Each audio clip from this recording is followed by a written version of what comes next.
form, should be, but he's won his last 15 races here, only lost one race this year against Thomas Golub earlier on. Yes, Martin DUGARD, the master of Arlington here, 18 races he's raced and he's won all bar that one of them. And it would be a surprise if he didn't in this, but he has a really hot challenger in the man in white, Greg Hancock, the world champion, of course, back in 1997. Certainly where Greg Hancock is concerned, he has raced in all 31 Grand Prix since they started back in 1995. This is heat number 1. Coventry, the home team in the blue, and the red helmet, Eastbourne, the home team in the blue and red helmet colours. And here we go to the first bend. Martin DUGARD holds it ahead. Going wide on the outside, his teammate Paul Hurry. Team riding now, the Coventry riders at the back. In third place is Sean Tacey, and right at the back in white there is Greg Hancock. That's a surprise for the former world champion, but no surprise, PC, for the man out front. No, that was real perfect for Martin DUGARD there on the first turn. We can see now this sawdust, it's lying white on the top of the track, but it's going to mix in with the shale gradually. There's a bit of dust there, that is dust from that sawdust, but that's going to move off pretty quickly. Martin DUGARD, the former track record holder here. That record now held by Sam Ermolenko, but Martin will be going flat out to try and beat that, and he's certainly looking impressive out front in the red helmet colours. The Eastbourne captain with his teammate Paul Hurry in second place, Sean Tacey third, and surprisingly Greg Hancock at the back. Halfway down the back straight, half a lap to go. Martin DUGARD looks safe and sure to win this one. Martin DUGARD takes it in red. In second place in blue, his teammate Paul Hurry. Third in yellow. 57.76 seconds is the race time. The lap record, or the track record, held by Sam Ermolenko at 55.53. But what a performance by Martin DUGARD, and that's why, PC, he is winning so often here at Arlington. It was all right for 2 laps and it started to get a bit greasy. But with the sawdust we've put down now, it should sort of bite in with the surface and should produce a bit more or better racing. This is your 407th appearance, and I don't know, your season so far has been great. Is it as many as that? That's what it says. That's what it says in my book. Yeah, I'm having a good time. I don't know why, but it just sort of all clicks together and just seems to work at the moment. Yeah, you've obviously you made a brilliant start there, and you must have been making a lot of starts all season. What do you put that down to? I don't really know. I've the incident with Stefan Anderson last year, I was expecting a full-time ban, so I sold all my equipment and that was it. And then all of a sudden I found there was a loophole in the rule book, allowed back in, bought all new stuff, and it's just sort of turned my whole career around. Do you think that because of the incident last year, you feel that it sort of really refocused you? I didn't realise what I was going to lose. It's all right to sit there and say, yeah, I don't really want to do it, until someone says, look, you ain't going to do it. Right. That's it. It's the end. And you think, well, is it? Yeah, because I haven't seen you for a long time ride so well and so committed. Yeah, I don't know. I think I've just got a point to prove to everybody. I've said to everybody that I was sorry for hitting Stefan, and a lot of people don't let it go, which doesn't really surprise me, but what can I do? I've said sorry, and as far as I'm concerned, that's the end of it. Okay. Well, it is your birthday, so before you go, we've got something from you. Here you go. Here we go. Now, wouldn't be complete without a present. There you go. Happy birthday, mate. Smashing. Enjoy the rest of the evening. Yeah. Have I got to eat it by the end of the Anthony, you've got to eat it as well. We've got to slow you down a bit. Well, hopefully that bike's got plenty of horsepower. It will need it. Yeah. All right, we'll leave Martin to eat. Let's go back to Coventry. A Finnish rider who's formerly with Reading and come here for the first time this season. Plays ice hockey in the winter, and a great fan of his is the Eastbourne team manager, Olli Tolvainen. Some talented reserves here, PC. Well, I was going to say that, Tony. KOKKO has been a major scoop this year for Eastbourne. KOKKO then, that man in the red helmet colour. There he is going for gate number 2. Inside him in white, that's Roman POVAZHNY, the Eastbourne asset currently riding as a guest tonight for Coventry. POVAZHNY on the inside. KOKKO goes wide. KOKKO will have to pick it up here, but it's held well on the inside there by POVAZHNY. Picking up there on the inside, a brilliant ride by Petri KOKKO, bucking and rearing at the back there, but what a ride here by the man in red, Petri KOKKO, who came from behind, taking POVAZHNY down that back straight as if he was standing still. Appleton on the back is struggling, the Coventry riders in second place, a bit processional this, but KOKKO out front looking good. Yes, he is. POVAZHNY actually made the start there. POVAZHNY rode here for Eastbourne last year. He's now going to Wolverhampton, but here we have a major crash here. KOKKO's gone down ahead of the pack, and there he is on his knees. 2 Eastbourne riders going down here, and real controversy there. The heat is stopped by our referee with those red lights on. But 5-1, it could be in favour of the opponents. That's Coventry, the visitors, with both Eastbourne riders packing up. We're going to wait for that referee's decision, and we'll have to find out who exactly is excluded. Those lights confusing in the sunshine here. The rider in red, Petri KOKKO, is excluded from that one. And that means we get a rerun, and Eastbourne will be delighted to have at least one rider in that rerun. You can see that KOKKO there, he's got a nice lead, but when he gets towards the pits turn, it's a little bit slippery coming in there. The dirt's moved, he spins right round, faces the opposition. POVAZHNY did very, very well to miss him there, but down with him goes Andrew Appleton, who did lay that bike down very, very well and avoided something there that could have been very nasty. We can see this again now from a different angle. The two riders there following, the two Coventry riders just about managed to avoid the carnage there with Appleton laying down. Yeah, it's just track is a bit crazy at the moment, and I shouldn't really, I shouldn't, slow down a bit and go a bit easier. But there you go, feel like an idiot now. What actually happened though? It's just, the track is so slimy. It's really, you have to be so careful going into the turns. And I was just, I wasn't careful enough, I suppose. I felt really good, but I just fell off. Okay, well, got the rest of the night ahead of you, so good luck with the rest of it. Bad luck. Yeah, cheers.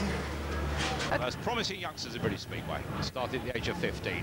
POVAZHNY, the Russian, goes for Coventry on the inside. A blank gate 2 for the exclusion of Petri KOKKO. It's Scott Robson going from gate 3 in yellow for Coventry. And on the outside, that is Andrew Appleton, the 17-year-old guest for Eastbourne, with heat number 2. Plenty to race for. Blue skies up above here now as the evening descends. Away we go. Inside in white is POVAZHNY picking it up. Appleton going round the outside and trying to pick it up. And Robson coming through. Appleton is picking up the grip. Perhaps a few tips inside the pits because he's putting some pressure here this time on POVAZHNY, but goes wide again, allows Robson to come through, and Coventry set for a 5-1 if it stays like this. Yeah, Appleton was in second place there, but a little bit of inexperience, and he lost it there, and now we've got the Coventry boys 1 and 2. The track's a little bit slippy, so let's just hope that they can cope with that. We don't want anyone else to slide down as we had in the previous, before the rerun. Yes, a very wet track to start with, but if this weather holds now, it'll dry out and it'll be well-nigh perfect. But certainly perfect enough now as we come to the end of lap number 3 for the Coventry pair. Roman POVAZHNY is leading ahead of in second place Scott Robson.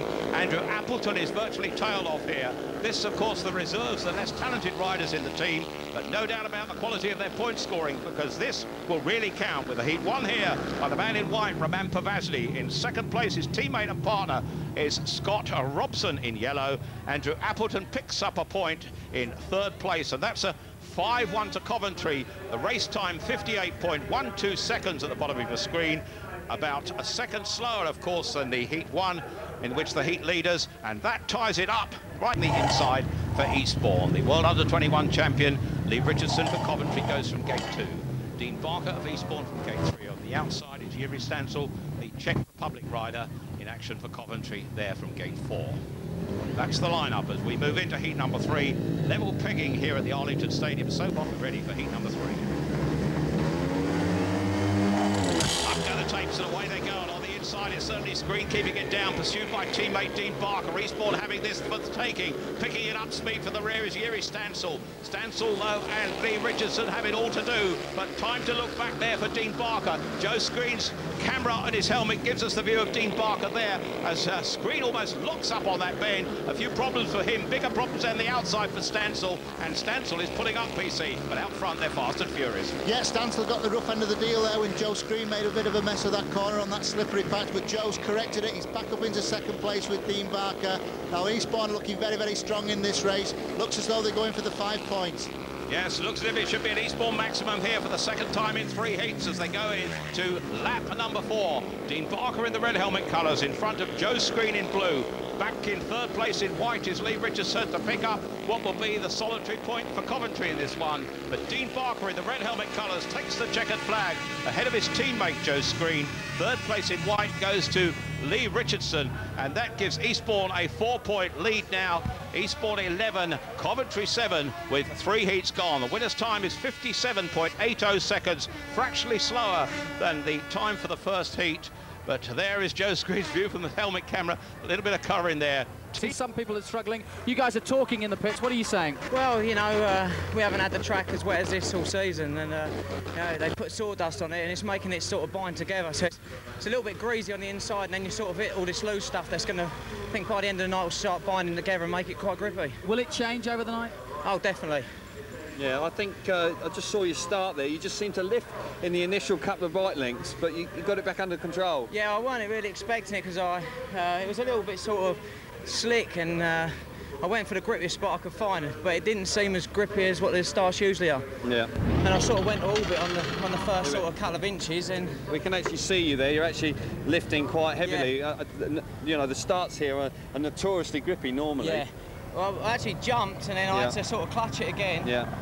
But Joe sort of seen me come around outside, and I was sort of getting quite a lot of drive. Yeah, you can see yourself hooking up in the loose stuff on the outside. Once I got away, I sort of could control the race a little bit for myself, but also watch Joe around the inside. Just on this first corner there seems to be a slimy, greasy patch on the inside there. Yeah, I mean, I was sort of two-wheeling it in and missing it, but I started 2 laps into the race, started to feel it and getting into a bit of trouble, really. But I see Joe was on a 5-1, so it was perfect for us. Yeah, nice way to start. Tell us about the season so far, because we compare it to last season. It was a bit gloomy here last year. Sure. Gloomy, I should say. But this year, completely different. Absolutely. I mean, we've strengthened up with Paul Hurry and Petri KOKKO.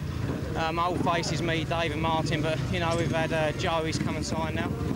He's just getting his engine sorted out with Eddie Ball, and Eddie's doing a really good job for him and me. So, you know, Joe's starting to pick up the points for us again. So that's why we're winning. Might have Kelvin back soon, who knows? You never know. But do you think Joe is sort of like re-fired up all the guys that were here previously? Yeah, I mean, like, you know, Joe was struggling at the start of the season, and it was getting him down a little bit. You know, Martin Hagen put a line into his kit and everything this season. So, you know, Joe wants to prove to everyone that he can do it, and he's starting to pick it up now. That's great. Super duper. Well, it was a superb way for you to start the night, particularly under those conditions. Yeah, cheers, thank you. All right, we'll let you get back to the pits and get organised for the next one.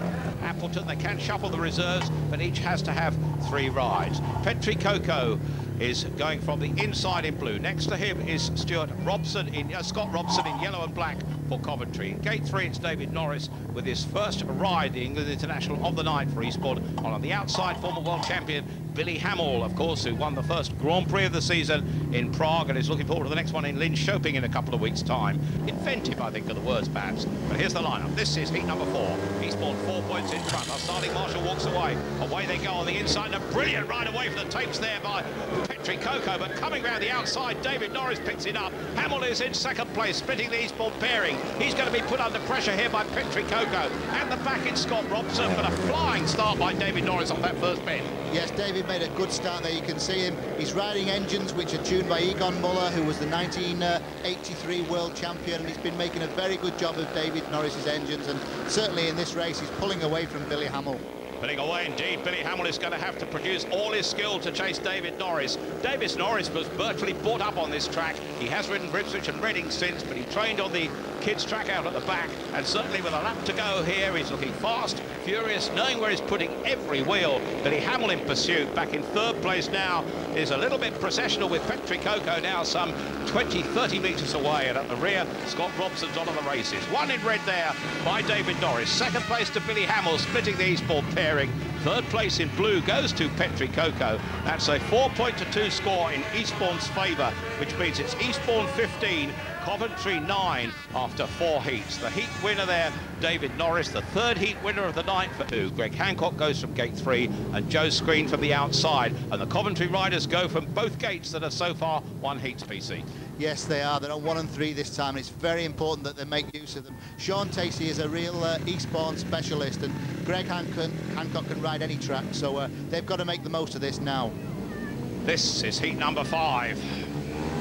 We're looking from the rail camera alongside the track, and away they go as the camera moves alongside the riders. And what a battle into the first bend there with Joe Screen picking up. Oh, and carnage there with 2 men coming down. And I have to tell you that at the back there, Dean Barker has fallen alongside the rider in yellow and black, Sean Tacey. And that, to me, looks a bit of a problem for Sean Tacey line there, PC. Yeah, that was nasty the way they tangled there. I think that Dean Barker's winded. Referees excluded Sean Tacey as the prime cause of the stoppage on that one. Sean Tacey is out, which means we'll restart with 3. That yellow light, a bit difficult in the sun here of seeing it, but it's Sean Tacey, the man in yellow, who is excluded by our referee, David Peat, as the prime cause of the stoppage, and he looks in some discomfort. Yeah, he seems to be lying. I think he needs just a bit of time to get himself together. He's probably quite winded. That bike landed on top of him there.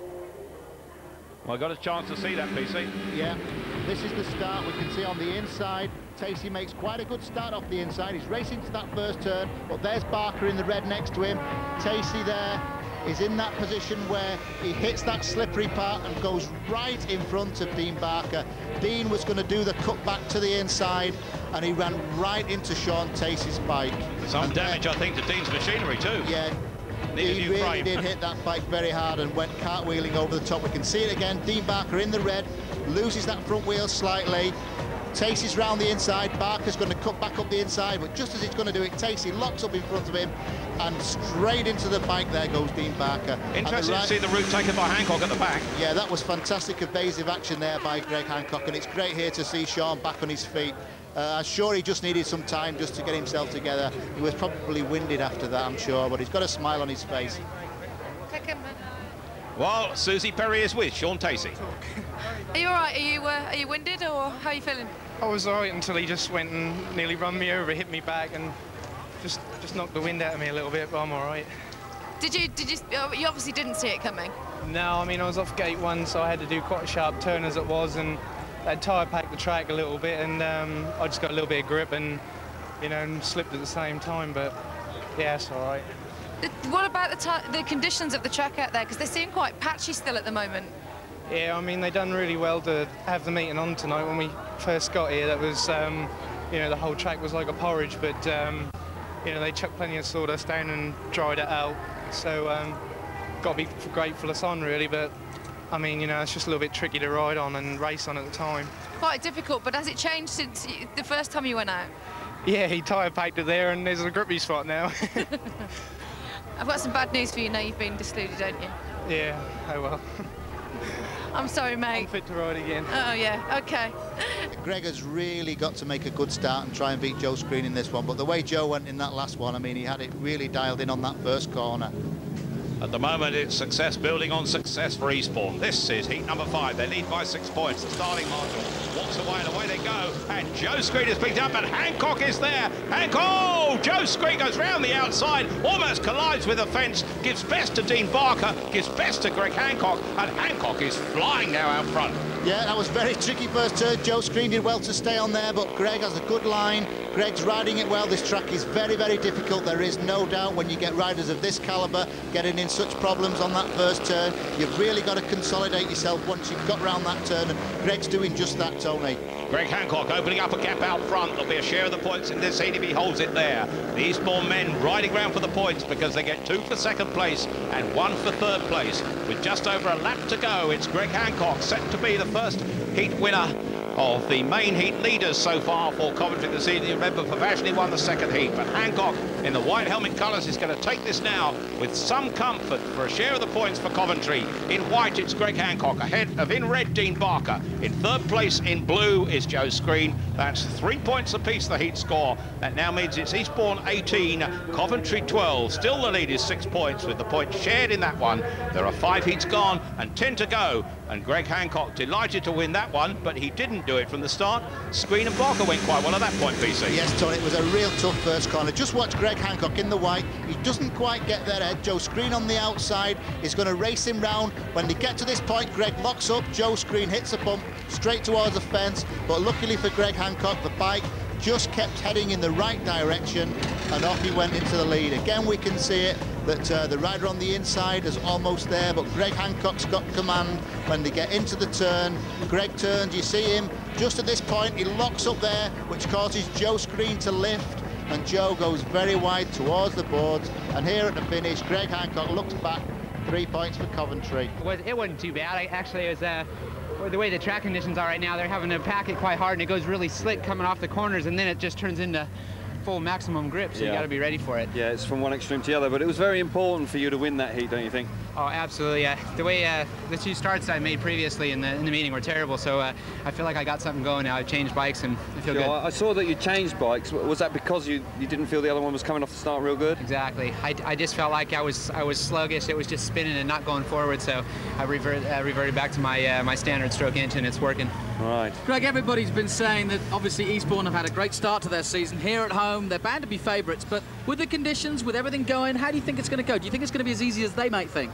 Well, we don't intend to make it, you know, any easier than it is for them. But you know, it's a very tough match. This track's very tough for an away team, as all you guys can imagine, and it's not easy. But we're gonna come away. We're gonna go with a fight, and you know, we don't give up. All right. And how are you settling down on your new equipment? I know you've had a major change and now riding factory Jawa. You know, is that something that you're happy about? I'm really happy. I mean, sometimes a change will do you good, you know. And I've been sort of a creature of habit over the years, and riding the GM engines and sticking with the antique frame. So this year I went for a big swap and had a good offer from Jawa, and the frame seems to suit my style more, and we're getting the engines working just perfectly now. So I'm ready to go and get back up to winning form. Nice one. Thank you. A little bit of number 6 then. On the inside is Paul Hurry for Eastbourne in blue. Billy Hamill, the Grand Prix winner in Prague for Coventry, goes from gate 2. Martin DUGARD, beaten just once in 19 races here at Arlington this season, goes from gate 3. And POVAZHNY goes from the outside, the Eastbourne asset. Currently now with Wolverhampton, but on loan at Coventry tonight, replacing. Managed to do that against Billy Hamill. He's got to get there from gate 3. On the inside in blue is Paul Hurry. Hurry holds the aces here. Hamill is inside DUGARD. DUGARD will pick it up and does down the back straight. Away goes the master of Arlington down that back straight ahead of Billy Hamill in white. Back in 3rd place in blue is Paul Hurry. Hurry's going wide. Coming through is POVAZHNY to pick up 3rd place, and the Coventry men are making battle of this one. Yeah, critical ride there from POVAZHNY, although he's now lost that spot again. You can see that DUGARD's still holding off Billy Hamill, but Billy's having a real go here. He's trying everything he can, but Billy now he's really in pursuit there of Martin DUGARD. DUGARD, though, stretching it in that pit's bend from which he is so familiar. Martin DUGARD was helping to get the track fit here this afternoon, and now he's reaping his reward, because with a lap to go in red, Martin DUGARD for Eastbourne are heading Billy Hamill in white. Back in 3rd place in blue for Eastbourne is Paul Hurry. This will extend Eastbourne's lead to 8 points if it stays like this. Tailed off at the rear is POVAZHNY, but there is Martin DUGARD to take it ahead of, in white, Billy Hamill. In 3rd place in blue is Paul Hurry. That is 4 points to 2 to Eastbourne, who now lead by 22 points to 14 with 6 heats gone and 9 to go. 56.88 from Martin DUGARD is the fastest time of the night so far, but still over a second short of that track record of Sam Ermolenko. Martin DUGARD is here at Eastbourne. Smart outfit there for he as he gets the riders up to Tates. David Norris in red, Andrew Appleton in blue for Eastbourne. Lee Richardson in white, Yeri Stansel, Jules Stansel in yellow for Coventry. Starting march moves away. Up go the Tates and away they go. Quite a battle here in this one, and good work by Richardson on the inside. But now Norris picks it up and picks it up too hard, and that allows Richardson to go through. But Norris still splitting the Coventry pairing. Andrew Appleton doing well in 3rd place there. Stansel having problems to take him on, but battle out front it is indeed between Norris and Richardson. Yes, Lee Richardson's got a good lead here on David Norris. David Norris is trying very, very hard. He had that wide line on the first turn, but he's now come back to the inside. Lee Richardson is looking very, very good on these Jawa engines, and this is what we come to expect of the under-21 world champion. The Coventry big guns are starting to settle here, with Richardson leading this one, and leading it with just over a lap to go now, but Norris is going to put the pressure on out front. Appleton doing well as 2 races develop to hold 3rd place for Eastbourne, but down that back straight they go. Norris hasn't given up yet. It's Richardson holding position. Norris going for the wide one. Norris trying to pick it up, but Richardson holding up to the end there and winning that and taking the checkered flag for Coventry. We'll have to wait for the referee on 3rd place, which was certainly pretty tight between the 2 at the back, but 2nd place certainly going there to the Eastbourne man, David Norris, and we await for 2nd place there. 3rd place there in that one, and really from Eastbourne's point of view, it is given to the Eastbourne man, I think. No, we're looking for this now. The scoreline is given as 22-14, which it was before this heat. Did obviously, you know, Dave knows it's like the back of his hand, this track, and it was good for me to get a win there. Yeah, you said that you were spinning up a bit, but you still jumped out of gate 1 all right? Yeah, I think I spun the first couple of yards, and then I seemed to hook up and got a good run to the corner, and then You know, I think he lifted coming out the first turn because it's a little bit puggy there, and I got a really good run. Yeah, but it must have been nice to hit the front there and do, you know, settle down, because obviously in the first race, you know, you were in the traffic, and it's sometimes difficult to sort of really get a feel for the track. But it's, you know, when you're out front, you can sort of settle down and sort of really understand how the track's riding. Yeah, obviously it's a little bit tricky tonight. I think as everyone can see, we had a lot of rain and the sawdust has gone down. And on the outside there, it's like very spongy, which causes the back wheel to not spin so much, and you get a lot of drive off it. So it was nice to hit the front, get a bit of fresh air, and win a race. Lovely. It's our first match. Are you enjoying your season? The first time we've seen you in action. Yes and no. I've moved from Poole to Coventry, and I'm really enjoying it up there. And it's just, I had a change of machinery this year as well, and that didn't go quite to plan. So we've had a change around, and hopefully I've turned a new leaf and going in the right direction. All right, we'll let you get back to the pits and get organised for the next one. Points down, so I've got to make some drastic moves now, and I'm going to try it in EA and bring Billy in as a golden double. Okay, how's Billy feeling about that? He's getting the feel of the track now good, and he said he'd give it a go. It's going to be a hard one because against Paul and Petri KOKKO, but I think we can do it. How difficult a decision is it to make something like this? Well, it's a hard decision to make, you know, for me to ask the riders to do that on a night when it's not as easy as track through the rain and everything to come from behind. But they're a good pair, so I'm trusting them they're going to do the job.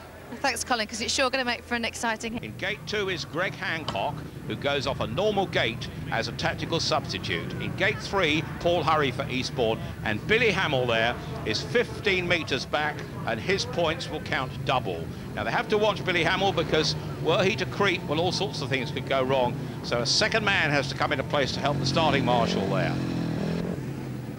The sun goes down, and Coventry are looking to raise their points total and get right back into this match. Remember, they're 8 points behind now. Eastbourne lead by 25 points to 17. Away we go. There's the man who's got to do it for the back. Bumping and boring out front. Hancock gets there. The referee stops that, and there are problems. We'll have to find out exactly what the referee has seen there, and we wait for the news from the box, because it's an unsatisfactory start. All 4 riders, he says. We might see, if we see the replay, a little bit of bumping and boring involving Greg Hancock and Peter Collins. It was anything but a satisfactory start, was it? Controversy here with Greg Hancock colliding with the rider in blue there, which was Petri KOKKO. Bit of elbowing there, which pushed KOKKO back to the third place, but Billy Hamill was right there on the scene pretty quickly, and Greg Hancock had done everything to get him in front, but if they're going to... Petri and I tangled out of the start, and I think maybe his footrest got into my back wheel, and it took some spokes out, so I could feel the chain. It was rubbing on the chain, and we've got to change back wheels now and then change tires so that we can keep everything legal. Okay, have you got Lee's back wheel on there? Yeah, I got Lee Richardson's, and I'm allowed to use that for for a race, and then we'll change my tire and put it onto another wheel so I can have mine back again. Okay, good teamwork. Now, talking of teamwork, you two guys, you and Billy, you've really got to pull it out. You've got to get out there and slow it down, haven't you? Exactly. We've had some pretty good luck last year with doing this, and it's the first time for us this year. So let's hope that we can do something to get some points back. You were discussing something before you went out. What were you saying to each other? Basically, we were trying to figure out what was going to happen in the first corner with trying to slow up both riders and give Billy enough time to get some speed to catch up to him. And my job is to try and slow the race up as much as I can and give Billy a chance to build his momentum for a big pass. Now, the unfortunate thing is at the gates, because obviously 1 and 3 are the best gates, and you guys are clearly on 2 and 4 on this. Is that making any difference to you? Well, it does. You know, under the circumstances, we just got to give it our best shot, and we'll do it. We'll be all right. All right. Well, we hope so. Listen, Petri KOKKO. Greg Hancock goes from gate 2 for Coventry. Paul Hurry for Eastbourne from gate 3. And that man going from 15 metres back is Billy Hamill. And remember, his points come double in front of us, and he will be going like lightning and using that momentum into the first bend to count, I'm sure. Starting marshal walks away, wants to see that Hamill doesn't creep at the back. He does a little, but away he goes and picks it up. But look at the action in front. They've taken him wide. Oh dear! Now that man has tumbled down, Paul Hurry. There could be controversy here as to whether he was taken wide by Greg Hancock. It's all down to our referee, Dave Peat. Now would have to wait and see. Whichever way it goes, I'm sure there will be arguments. The referee has decided that all 4 riders will go back in. First bend bunching. We're going to have another restart here, subject to fitness of riders and machines. And I just wonder there, Peter Collins, whether Hancock took him wide. Yeah, well, we can see what happened here. All the three riders off the start gate get there first, get there at the same time. The rider on the outside, Paul Hurry, basically has got nowhere to go to make his turn, and he just bails out there into the fence. And that was a good decision by the referee, because that's really what first turn bunching is about. A perfect example of it here. We can see Greg Hancock gets a bit of a push. He's pushed across in front of Paul Hurry. Paul Hurry goes down. He's the one on the end of the stick there, and down he goes into the fence. Ball that. Yeah, I did a bit. What Greg's trying to do is us both up so Billy can catch us up, which is the way to do things, but sometimes you have to get a little bit harder to get there. So, yeah, we're expecting it, so we've just got to be prepared for it. It's quite difficult there. I mean, did you feel as though you've been pushed out? Yeah, but it's just one of those things, as I say, we'd all do it. So, yeah, we just got to be a bit better than what Greg is, which is very hard. So, yeah, we'll have a go.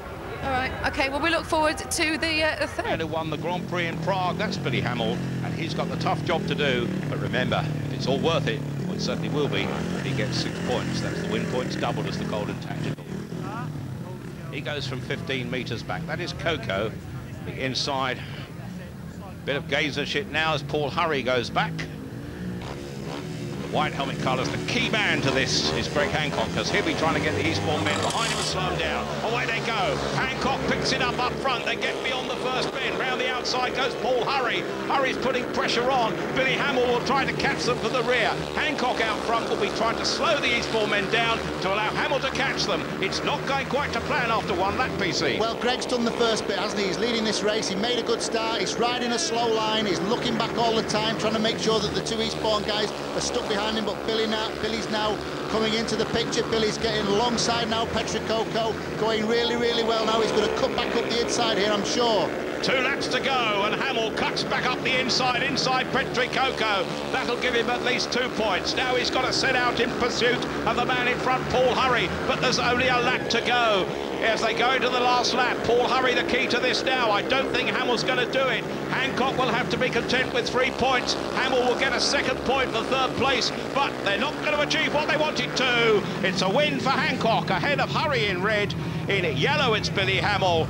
The tactic has backfired slightly, because they would surely have got a 5-1 in that had it happened that way. Instead of which now they get 3 points for the heat win for Hancock, 2 points for the 3rd place for Hamill, and they win the heat by 5 points to 2. And Eastbourne still lead, indeed, now on my mathematics by 5 points. Eastbourne. You know, it's a difficult track here, and very small. I was getting a lot of dirt, you know, and just going. But Paul's fast around here, you know, managed to get Petri. Just wasn't enough for the golden.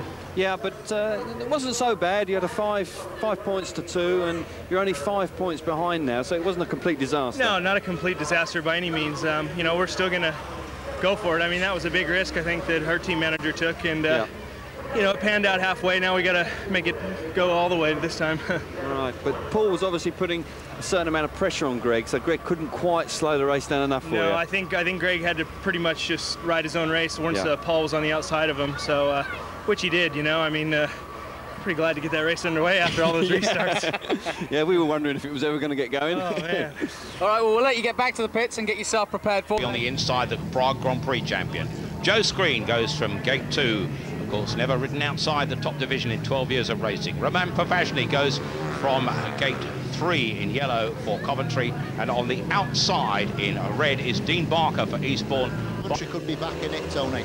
We'll have to see. Away they go. Barker's moving from the outside and trying to come across. He's taken wide though, and into the fence goes Dean Barker. You might just have been a profit there, PC. The referee stopping that in the interests of safety. Barker is lying under the fence. The medics are going there quickly, and we will have to wait and see what's happened there. We wait the referee's decision, because Dean Barker has gone through the fence. I have to explain, the safety fence here at Eastbourne is a plywood fence which is suspended on tension cables and normally gives when a rider collides with it, but that is not a pleasant one for Dean Barker, and it will take a little while to get the fence in place, and hopefully Dean Barker will get up fit and well.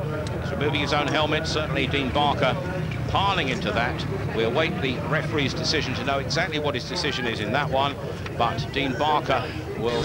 Again, Dean Barker was on the outside, and again we get this domino effect. Joe Screen there gets pushed out, POVAZHNY goes out, and so does Dean Barker. He flies off the end. and straight under the fence. I was a bit worried about Dean because you can see there that that yellow post, which carries those cables in the fence, he actually hit that post, but he's done very, very well to get up here, and here he is walking back on his own steam back to the pits. Well, Dean Barker is up on his feet, and Dean Barker will be delighted with the decision of our referee, Dave Peat, because all 4 riders will be back in. First, Ben Bunching, exactly as PC described, and Dean Barker is now with Susie Perry. Dean, are you feeling okay? Yeah, well, after my first ride when I had the crash with Sean, I really hurt my shoulder, and it's a little bit hard to hold on, but, you know, I've got a job to do, and I'm just going to hold in there. I mean, Coventry are a tough side, so, you know, the team need it, so we've really got to go for it. Okay, right, what are we doing here? We're resetting up bikes. Well, I've absolutely totaled one bike tonight already, and this is the second bike, and, you know, riding 2 bikes is different, and this is not really set up for Eastbourne. I'm just struggling to hold on to it in the first corner there, but, you know, we have to get it ready for the next ride. It's an important meeting. Okay. Now, and, well, it's just unfortunate he was just in the wrong place at the wrong time. Hard fence there, I'm sure you've hit it yourself. I haven't actually hit this one too many times, so I've sort of bounced off, but... Here it is again, what do you think? Well, POVAZHNY's got a bit of drive, he's turned right and straightened Dean up. Just as he's come in, the track is very soft there, and he's just laid it down. He's been very lucky that he's gone in between 2 posts, and he's hit a post here before and took the bottom of his leg off, and it's all been sort of built back in the years, so... We can see here that Martin, just POVAZHNY seems to lift sort of 2/3 of the way out, and that seems to be the problem. That's why Dean's run into the fence so hard. Yeah, probably cost him to pay for that ball. There we go, well. you can see it head on here. You see, just in a second now, he's lifting now. Yeah. And his front wheel was crossed, and it seems to just straighten Dean up. Unfortunately for Dean, that's where you're concentrating, where you need to go and put yourself out for the Last year? No, to be honest, I have struggled for the last 2 or 3 years, and last year was just one of them years that you just want to pack away and never see again. But I don't know, I think just getting rid of all my stuff, starting fresh, has sort of turned me around. And for the overall team, do you think you can go for it? Get the elite league title? Yeah, there's no reason why we can't with Joe Screen and the other riders we've now got in. Joe didn't have a terrific start of the year, and with the amount of engine problems he had, he sorted himself out, and now he's sort of coming on strong. I get the impression that Joe is such an inspirational rider, whatever team he is, and now he's going to be that inspiration once again for you. He's enjoyable to watch. Whenever we go away, you sort of get used to the same face and that, and you never know with Joe where he's going to come from. And at Peterborough the other day, he was just outstanding. Yeah, do you think that Joe actually had like he actually helped the home riders that have been here for a while? Do you think him coming, a big name coming, motivated you all to sort of prove to the management that you could be just as good as he is? I think we was going stale. The same people, the same faces all the time. I think the whole side had gone stale, and we needed to sort of have a big shake-up. And, well, we wasn't looking at me riding this year. Yeah. And even the management decided that they had to buy someone to replace me. Sure. And with the turnaround as it was, they were lucky enough to be able to fit me in the side as well. They must be quite grateful now. Well, yeah, not as grateful as me. What about the British final? Just quickly, you know, Jonathan asked you about your expectations for the season. Do you believe you could win the British Championship? You're certainly in the good form. I'm having a really good run. I'm riding much better than I have done in the last 10 years. And for some reason, it's just sort of clicked, and it's the British final this weekend, and yeah, I have a good chance, but I'm not saying anything, because last year I sat there and said I'd never do another one, so I'm just going along there to prove everybody that I can ride a bike. Okay. All right, thanks, Martin. We're about to get underway again now, 27-22. Don't forget a rerun. Heat number 9 on the inside, Billy Hamill. Next to him, Eastbourne's Joe Screen. Raban POVAZHNY goes from gate 3, and on the outside, that is Dean Barker, who suffered some bumping and boring, some bruising, no broken bones, we hope, and got to come to help the Coventry cause, and Lee Richardson is in form too. Away we go then, Barker steering clear. This time he gets a chance for a free run. Locks up out front in white, there's Billy Hamill. Coming through on the inside with a vengeance is Joe Screen. Screen puts him under pressure, locks up. Away goes Hamill again, and then have to try again. A chance for Barker, who's got through into second place. A great ride for him, but now Hamill has the track to himself out front. Yeah, Billy had a tough first lap there, but he seemed to have got through that well. But Dean Barker's doing excellent to have recovered after. He must be so bruised and banged at the moment, but he's in there covering for that second and third with Joe Screen, and that will be, if it stays like this, 3 points to Coventry and 3 points to Eastbourne. A variable share of the points, keeping that 5-point lead with a lap to go. Billy Hamill's out front. Billy HAMILL striking form here. The Prague Grand Prix winner from California, riding here for Coventry, riding in the British Elite League, and riding very, very well indeed here at Arlington to take the checkered flag in this Heat 9 in the white helmet colours. Second place going in blue to Joe Screen for Eastbourne. Third in red, his teammate and partner is Dean Barker. That is 3 points apiece, the heat score. It's now 30 to Eastbourne, 25 to Coventry. Kickboard at the bottom of the fence, but on the last lap, Billy had it all sewn up, recovered to ride over the finishing line on the back wheel, and a good win there for Billy and Coventry. George Stansel, next to him Paul Hurry for Eastbourne. Lee Richardson, the Coventry rider, the World Under-21 champion, goes from gate 3. And Martin DUGARD, the master of Arlington, whose 2 heat victories here tonight have extended his run to 20 rides and dropped just 1 point here this season. Before tonight, 18 rides, and of those 17 were first places, defeat by Thomas Gollop. Lee Richardson, a key for Coventry here. DUGARD on the outside gets an absolute flyer and comes across. His teammate and partner Paul Hurry is with him, but look at that, round the outside goes Lee Richardson, and the battle is joined out front between 2 talented riders, maybe of separate generations, but look at that from Richardson as he picks it up down the straight, and DUGARD could be in danger of defeat here. A battle indeed. Yeah, Martin was sleeping a bit there. He allowed the gap around the outside for Lee Richardson to come round. Lee is so strong and fast at the moment, but again, the same thing. Martin DUGARD has gone round him in exactly the same place. The bite a bit, I have to say. DUGARD is now out front. Richardson's looking back to see in third place Paul Hurry. Eastbourne are going to get another heat advantage here because DUGARD surely won't concede this a second time. The master of Arlington is set for his 3rd successive heat victory of the night. But oh, he lifts and nearly goes into the safety fence on that top end. But Martin DUGARD is going to hold that now. And Martin DUGARD in red is going to take the checkered flag. And oh, Richardson almost loses second place, but just holds it in front of Paul Hurry in third. 4 points to 2. Eastbourne take that heat. They now lead by 34 points to 27, a vital 7-point lead with that 4-2 heat advantage. The 3rd heat victory of the night for Martin DUGARD, and he needed all his track knowledge and skill on that one. It looked so good for him from the start, but at the end of lap 1... At the start, Martin DUGARD makes a brilliant gate from the outside, cuts across the perfect racing line, but just watch there, Lee Richardson in the white helmet. At one point he was at the back of the field. Martin DUGARD looks left, doesn't realise that Lee's on his outside. Now that was a mistake from Martin, because you can see when they get to the bottom bend that Lee Richardson's in that grip on the outside. There's dirt there, and Lee sails around the outside of Martin DUGARD, and Martin could do absolutely nothing about it. Here we see this again on the outside. Lee Richardson on these Jawa engines that he's riding now, and riding very, very well. Good ride there. Now Martin DUGARD is pulling him in again. Martin's very, very fast, we know that. Now Martin tries the same move down that bottom end, and he's just got the speed there to sneak around that outside. Lee looks across, and DUGARD's gone. He's taken that lead again. Off he goes to win, and again, when a man's on such good form, he just can't do anything wrong, and he's absolutely playing with the opposition out there. Last turn now, coming, last lap fly out, and Martin there just cruising.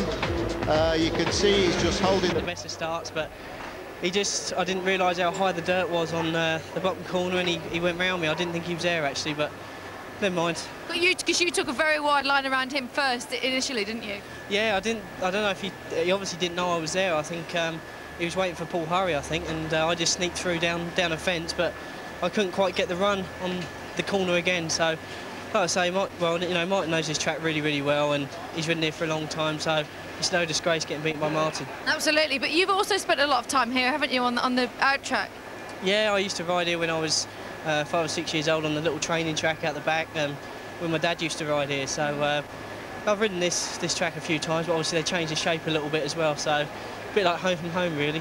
So listen, Lee, big controversy in the winter about the switch from Paul. You know, how's it going for you? Not as well as I'd like it to. I'm a little bit inconsistent at the moment with my scoring. I switched clubs, switched machinery, and I switched a lot of things really, but I'm really enjoying it up at Coventry. I think it's one of the best moves I've done in my career, and you know, Greg HANCOCK and Billy HAMILL, such good guys, and they've been there, done that. They've been world champions, so I'm learning a lot off them, I think. Quite a lot of pressure on your shoulders, I would imagine, as well, coming in. Are you feeling that? Yeah, I am a little bit. Obviously, as a third heat leader now, I'm expected to score the points, so there is a little bit of added pressure there, but I think you make your own pressure yourself, and maybe I've been, you know, putting pressure too much on my shoulders a little bit, but I'm enjoying it a little bit better now. We've changed back to the machinery we had last year, and I feel as if I'm going a little bit better, so just got to build back up again now. He's certainly looking quite good out there tonight. Now, Lee, 7 points behind. Can Coventry pull it back? Well, obviously, it's going to be tight, isn't it? We just got to see how it goes in the next few races, but that's, you know, it's not too bad scoreline at the moment. We just got to keep it going and keep plugging away, you know, 4-2s, and I'm sure we can do it. You know, they're very, very strong around here, Eastbourne. They got a very, very good team. So if we could come away with a win here, you know, this evening, we'd be doing really good. What's it like with Greg and Billy? Because they're such fun, aren't they? But they're always talking. The communication seems to be really strong. Yeah, you know, the Americans always very outgoing, but Greg and Billy are superb. Like I say, they've been world champions, and they're full of advice, and I'm just listening to everything they tell me, and I think, you know, it's paying off, and we couldn't ask for a much better team, really. All right, well, listen, good luck to you. It's really nice to see you doing so well out there. 8-11, David Norris in red on the inside. Sean Tacey for Coventry goes from gate 2. Andrew Appleton, the youngster, guesting for Eastbourne, goes from gate 3. And Greg Hancock, the 1997 world champion, goes from the outside in white. Chelan and Roll having problems getting them together. But now they're away to go. This and 4 more heats. Eastbourne lead by 34 points to 27. Away they go, and Hancock is battling to come across from the outside. Held well on the inside by David Norris. He's put under pressure now from Hancock in second place. In third place is Sean Tacey. At the rear for Eastbourne is Andrew Appleton, and will probably stay there. But out front, David Norris looking good, and Hancock's going to have his work cut out. Yeah, Greg made a big mistake down that bottom bend. He missed the corner altogether, almost caught the fence. His teammate Sean Tacey just left room for Greg to get himself back together, got him back in the hunt, and Greg's back in second place. But again, it's looking like a 3-3. Coventry need heat advantages, but it doesn't look as though they're going to get one in this one, Tony. David Norris has only a little way to go, and David Norris looking mighty impressive with a lap to go. David Norris leading by some 30 metres now. Greg Hancock's in second place. The Coventry pair of Hancock and Tacey looking as if they're going to sew up second and third place, because Andrew Appleton is well at the rear, but it's going to be won here by David Norris, slowing up in red. Ahead of in white, Greg Hancock. Third is Sean Tacey in yellow. That, as Peter said, is 3 points apiece, and now Eastbourne lead by 37 points to 30 with 4 heats remaining. A win is there for the taking, but they need to keep it. Win a couple races. 5-1 would be nice about right now. These guys are flying at home, but you know, we're slowly but surely getting the track figured out, and you know, we need to come up big in the next heats. How is the track right now? Because initially everyone was having problems, especially, of course, on the first bend. Yeah, turns 3 and 4 aren't too bad. 1 and 2, after the first lap, it's pretty dangerous coming in because you tend to skate into the dirt, and it's like one extreme to the other. It's like ice going in, and then it's just loads of grip, big berms, so you got to really just hang on, and it's such tight corners. You know, your engine's going from top revs right down to low revs. So how have you adapted your bikes to that situation? I leave that to my mechanics. I don't really touch that. So no, just basically right now we're just trying to kill the bike enough just to get to the first turn, really setting it up for the start and just holding it wide open after that. Okay, you, Greg, and Sean were just having a quick chat as I came along and rudely interrupted you. What were you saying? Oh, we're just talking about that last race. You know, Greg reckoned that was the hardest ride he's had so far, and the track was a little bit different, but he made a gear change, so maybe that was it. Okay, all right, well, we're going to go back to Coventry now. So Dean Barker for Eastbourne. Petri KOKKO, his teammate and partner in gate 3. The Coventry pairing go from gates 2 and 4, which are Roman POVAZHNY. It should be, I think, in gate 2. And on the outside should be Lee Richardson. I think the man in yellow should be Roman POVAZHNY, but which is Sean Tacey as things stand at the moment. So Sean in there in the background in yellow, that is Sean Tacey. But he's Coventry looking to pull one back here, and away they go. And on the inside, Barker has it tight for Eastbourne. The inside gate suits him, but look at the speed by the informed Lee Richardson. But Barker comes back again. Richardson and Barker will battle it out front. At the rear, it's Petri KOKKO going for Eastbourne. In third place in yellow, that is Sean Tacey. But what a battle between these two as Richardson almost locks up and holds it up. Yeah, we saw that manoeuvre there again by Lee Richardson. Brilliant. He knows there's some dirt out wide on that bottom bend, and he used it to sail around the outside of Dean Barker. Just squeezed through there by the fence, but again, he's now got that lead. He's got to consolidate this because we know Dean Barker knows this place like the back of his hand. and it's all really on right now for Lee Richardson. With a lap to go, Coventry could be set for their third heat advantage of the night if Lee Richardson holds it here, ahead of Dean Barker in red. Back in third place is Sean Tacey. The battle is joined. Richardson holds it, but look at Barker. Barker's going the short way round. It's going to be tight, but Richardson wins it in white ahead of Barker in red. And third place in yellow is Sean Tacey, which means it's 4 points to 2 to the visitors from Coventry. And they have reduced Eastbourne's lead now because it's Eastbourne 39, Coventry 34, with 3 heats to go.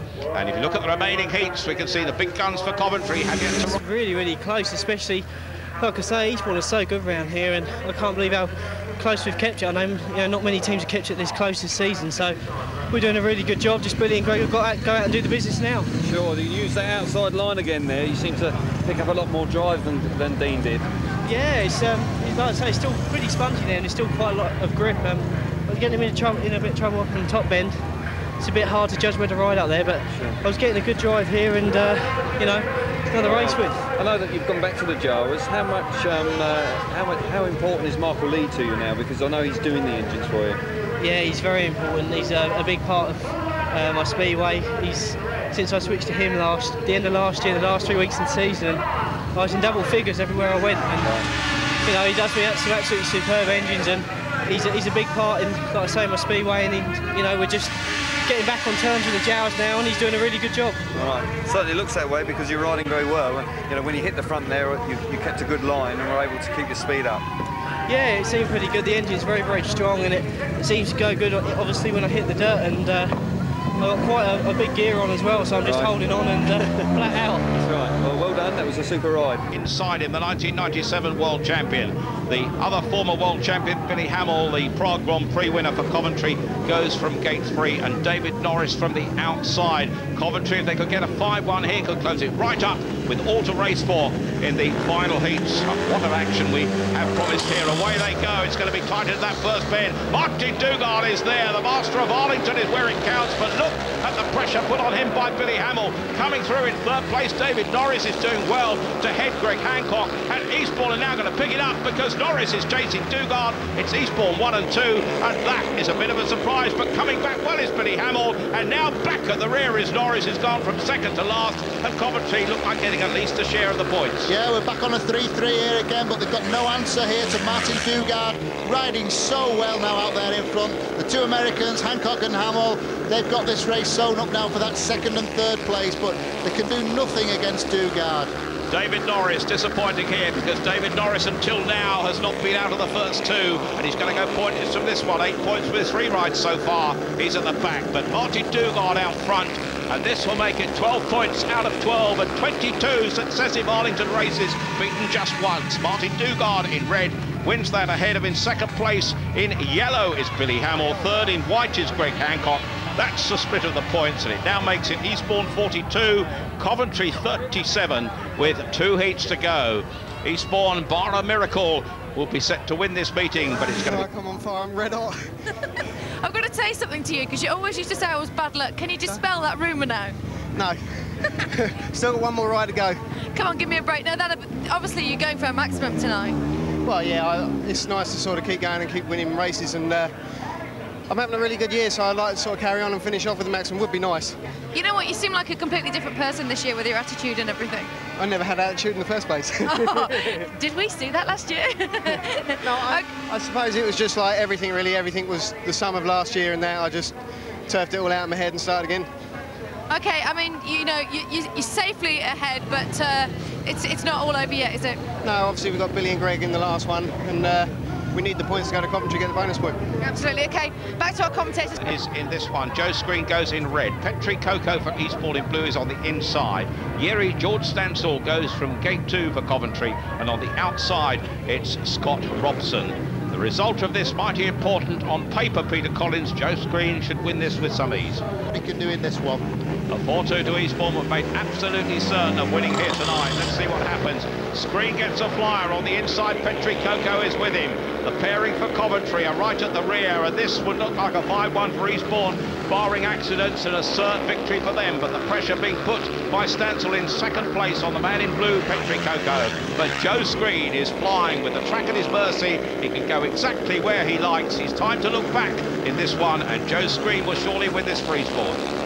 Yeah, you know, Eastbourne are a fantastic team this year. They're so strong all the way through. There's Joe Screen, really doing a big pose there for the cameras, riding real well. When Joe's got fresh air in front of him, he can do all these things on the bike. And Petri KOKKO, probably the best reserve in the league, following him round. And this really is the turning point of the match, I would say, because really after this, Coventry won't have any chance. This will give Eastbourne a big lead. If they can extend it still further in the last, then when Monday week we bring you the return at Coventry, then we have a battle for the bonus point. But this with a wheelie from Joe Screen.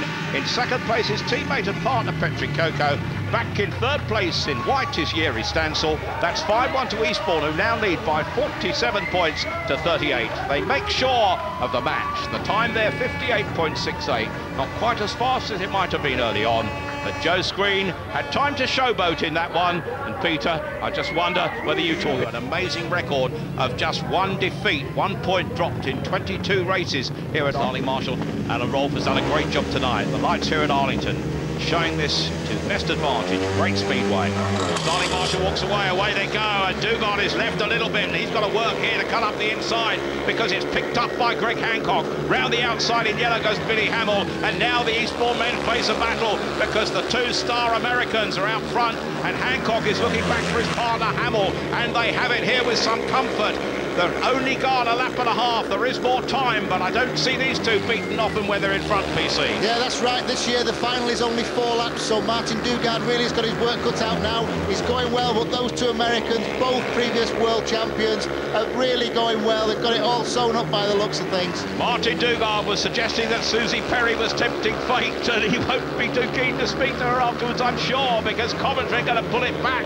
And the return at Coventry on Bank Holiday Monday as we go into the last lap is going to be mighty tight here because Coventry are going to sew this up with a 5-1 to reduce Eastbourne's lead. But here they go. White, yellow, red is the score. That's how they finished, and a 5-1 to Coventry means the heat won by Greg HANCOCK ahead of Billy HAMILL and Martin DUGARD. 5-1 to Coventry, which means it's finished 48 to Eastbourne, 43 to Coventry. Just 5 points in it as they go to Brandon Stadium for the return meeting, the return match. That's on Bank Holiday Monday. And what a finale for the two high-class former world champions from California, Greg HANCOCK and Billy HAMILL.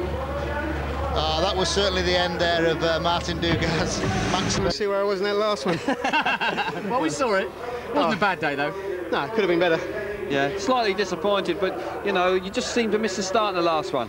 Oh, miss it. It gone. I just was terrible. And I did it in the race before off a 2 and I thought I'd have learned. Right. But obviously there's nothing upstairs to take it into. Too much birthday cake, maybe then, for Mr. Martin DUGARD. I got to ask a quick question to Joe, though. Well, are you enjoying your time here? I mean, what a team this is. Yeah, it's great to ride with a winning team, you know. We're doing really good. The Eagles, I think, have got a good chance to win the league, and they've proved it tonight. You don't need your front wheel, you only use the back. No, I'm struggling, but I'm getting there. Well, no, but you're on the wheelie the whole way. Yeah, it's all about entertaining the crowd, and I try and do that. All right, well, let's see what we've got coming up. On the